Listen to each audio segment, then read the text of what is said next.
Assalamualaikum warahmatullahi wabarakatuh. Di sini kami akan mempresentasikan makalah kami yang berjudul Konsep Bisnis Internasional Ditinjau dari Segi Ekonomi, Perdagangan, Internasional, dan Wilayah.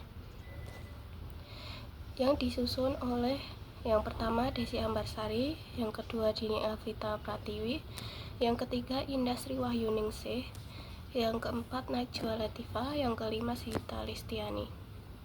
Yang pertama adalah latar belakang. Dalam era globalisasi saat ini, bisnis internasional telah menjadi komponen vital dalam perekonomian dunia.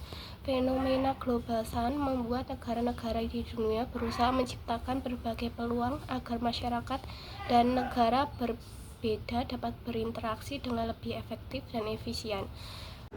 Globalisasi telah membuka batasan politik dan ekonomi sehingga menciptakan peluang sekaligus tantangan baru bagi pelaku. Contohnya seperti kegiatan jual beli saat ini tidak hanya terbatas antar penduduk dalam satu negara, tapi juga merambah ke dunia internasional. Kegiatan tersebutlah yang kemudian disebut bisnis internasional.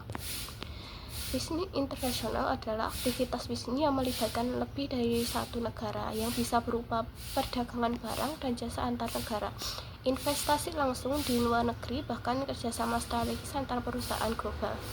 Di sini saya akan melanjutkan menjelaskan materi yang sudah disampaikan, yaitu ada rumusan masalah. Yang pertama, apa yang dimaksud dengan bisnis internasional. Yang kedua, bagaimana konsep bisnis internasional dalam aspek ekonomi. Yang ketiga, bagaimana hubungan antara bisnis internasional dengan perdagangan internasional. Yang keempat, bagaimana konsep bisnis internasional dilihat dari perbedaan wilayah. Lalu yang selanjutnya ada tujuan penulisan. Yang pertama ada 1. Untuk memahami pengertian dari bisnis internasional. Yang kedua, untuk mengetahui konsep bisnis internasional dalam aspek ekonomi. Yang ketiga, untuk menjelaskan pola hubungan antar bisnis internasional dengan perdagangan internasional. Yang keempat, untuk mengidentifikasi konsep bisnis internasional di tiap wilayah yang berbeda. Lalu selanjutnya ada pengertian bisnis internasional. Bisnis internasional adalah suatu studi tentang transaksi ekonomi yang meliputi perdagangan internasional, ekspor dan impor, dan foreign investment direct maupun indirect, yang dilakukan oleh individu dan perusahaan atau organisasi dengan tujuan mendapatkan keuntungan dan manfaat tertentu.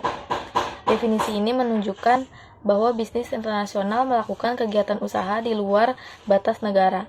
Bisnis internasional memiliki peranan yang penting di era globalisasi karena kemampuannya memfasilitasi perluasan pasar, akses terhadap sumber daya, dan pertumbuhan ekonomi yang lebih besar. Berikutnya ada konsep bisnis internasional dalam aspek ekonomi.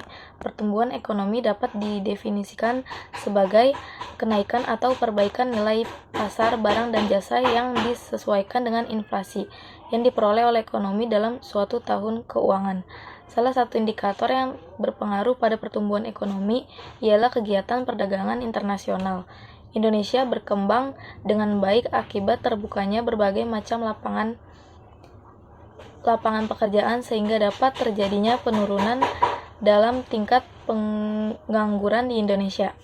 Hal tersebut melibatkan berbagai aspek seperti ekspor dan impor barang, investasi langsung FDI, investasi langsung di luar negeri atau bursa saham, dan operasi perusahaan yang melintas batas-batas negara. Selanjutnya ada kaitan bisnis internasional dengan perekonomian. Bisnis internasional dan perekonomian saling mempengaruhi dalam konteks pasar global sebagai berikut. Yang pertama itu ada pertumbuhan ekonomi. Bisnis internasional mendorong pertumbuhan ekonomi suatu negara, mendorong perluasan pasar, menggalakkan perdagangan, investasi, dan aliran modal. Kegiatan tersebut berkontribusi terhadap pertumbuhan ekonomi suatu negara. Yang kedua ada penyediaan lapangan kerja. Bisnis internasional cenderung membuka banyak peluang kerja lebih banyak. Seiring dengan meningkatnya investasi asing, maka lapangan pekerjaan semakin banyak. Selanjutnya yang ketiga ada diversifikasi ekonomi. Bisnis internasional membantu diversifikasi perekonomian suatu negara dengan membuka akses ke pasar global, sehingga mengurangi ketergantungan pada sektor ekonomi tunggal serta meminimalkan resiko terkait fluktuasi pasar tertentu.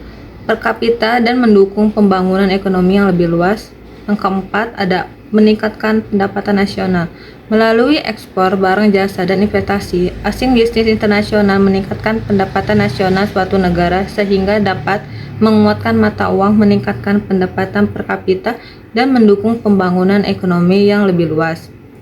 Yang kelima, ada peningkatan daya saing. Dalam bisnis internasional, perusahaan dapat meningkatkan daya saing perekonomian negara dikarenakan kondisi perusahaan dihadapkan dengan persaingan global yang lebih ketat. Selanjutnya saya akan membahas hubungan antara bisnis internasional dengan perdagangan internasional. Perdagangan internasional atau international trade merupakan transaksi antar negara, biasanya dilakukan dengan cara tradisional, yaitu dengan cara ekspor dan impor. Menurut Nadira Sylvia Amanda dan Nuri Aslam 2022. Perdagangan internasional terjadi salah satunya karena ketidaksanggupan suatu negara dalam memenuhi semua kebutuhan di negaranya. Maka dari itu muncullah gagasan untuk menjalin kerjasama antara negara dengan negara lainnya, guna untuk memenuhi kebutuhan barang dan jasa yang tidak dapat diperoleh dalam suatu negara tersebut karena faktor tertentu. Salah satu contoh dari perdagangan internasional menurut Theory of Absolute Advantage atau teori keunggulan mutlak, yaitu Indonesia memproduksi gas alam cair. Jepang tidak mempunyai sumber gas alam, tetapi mampu memproduksi mobil. Dengan demikian terjadilah perdagangan barang antara Indonesia dan Jepang. Selanjutnya, konsep bisnis internasional dilihat dari perbedaan wilayah. Perdagangan antar negara adalah bagian penting dari hubungan ekonomi internasional. Setiap wilayah memiliki kekurangan dan kelebihan dalam sumber daya alam, sehingga perdagangan internasional menjadi penting untuk memanfaatkan kelebihan dan mengatasi kekurangan tersebut. Negara sebagai subjek hukum internasional dipahami memiliki kedaulatan untuk mengatur barang atau jasa yang masuk dan keluar wilayahnya. Lalu regional ekonomi. Regional ekonomi merupakan fenomena di mana negara-negara dalam suatu wilayah geografis tertentu melakukan kerjasama ekonomi yang lebih intensif. Hal ini didorong oleh kedekatan geografis, kesamaan budaya, dan kepentingan ekonomi bersama. Kemudian yaitu blok perdagangan regional. Yang pertama itu ada AFTA, yaitu ASEAN Free Trade Area. AFTA sendiri adalah organisasi kerjasama ekonomi regional yang anggotanya terdiri dari atas 10 negara ASEAN. Kemudian North America Free Trade Agreement atau NAFTA, organisasi multilateral regional adalah organisasi kerjasama ekonomi perdagangan yang anggotanya terdiri dari beberapa negara di kawasan atau wilayah tertentu, yaitu wilayah Amerika. Suatu bentuk kerjasama regional yang perdagangan produk-produknya tidak dikenakan bea masuk atau bebas bea masuk. Kemudian yaitu Asia Pacific Corporation atau APEC. APEC adalah organisasi kerjasama ekonomi regional di kawasan Asia Pasifik yang saat ini anggotanya berjumlah 18 negara. Tujuannya yaitu melakukan liberalisasi perdagangan dan investasi, serta meningkatkan pemanfaatan SDA dan kualitas SDM untuk meningkatkan pembangunan dan pertumbuhan ekonomi di kawasan Asia Pasifik. Kemudian, Komunitas Eropa atau EFTA, yaitu kerjasama ekonomi regional khususnya bagi negara Komunitas Eropa yang perdagangan produk-produk prinsipal negara-negara anggotanya tidak dipungut bea masuk. Dan yang terakhir adalah penutup. Di sini ada kesimpulan dari makalah yang telah kami buat, yaitu dan di mana bisnis internasional berperan penting dalam pertumbuhan ekonomi global karena memungkinkan pertukaran barang, jasa, investasi, dan teknologi antar negara. Indonesia sebagai negara berkembang mendapatkan berbagai keuntungan dari partisipasinya dalam bisnis internasional, khususnya dalam peningkatan devisa, daya saing, dan perkembangan teknologi, serta kerjasama regional seperti AFTA, APEC, dan EFTA, turut berkontribusi dalam menguatkan posisi Indonesia di pasar internasional. Kemudian saran Yang pertama yaitu pemerintah harus terus memperkuat kebijakan yang mendukung investasi asing dan perdagangan bebas, tetapi tetap melindungi industri lokal agar dapat bersaing di tingkat global. Kemudian yang kedua yaitu pengusaha di Indonesia seharusnya memperbaiki inovasi, meningkatkan kualitas produk, dan menyesuaikan diri dengan perubahan di pasar global. Yang ketiga yaitu dunia pendidikan harus memperluas penelitian mengenai bisnis internasional supaya mahasiswa memiliki perspektif global dan siap menghadapi tantangan ekonomi global.